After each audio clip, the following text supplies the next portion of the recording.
এই দেখো বন্ধুরা, জল শুকিয়ে গেছে। এই দেখো বক,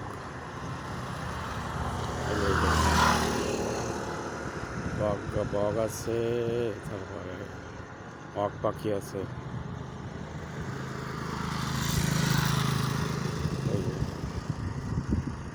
এই দেখো বক পাখি, বক পাখি আছে। বক এখানে দেখছো। আর মাছ তো বলে লাভ না, প্রচুর পরিমাণ মাছ। ভাটা তো, ভাটা শুকিয়ে গেছে, এখন আসছে জল, আবার জল আছে। ভাটা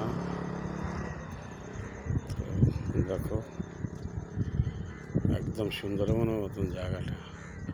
ওখানে একটা মহিষ আছে। লাইক করে, শেয়ার করে, কমেন্ট করে, ধন্যবাদ।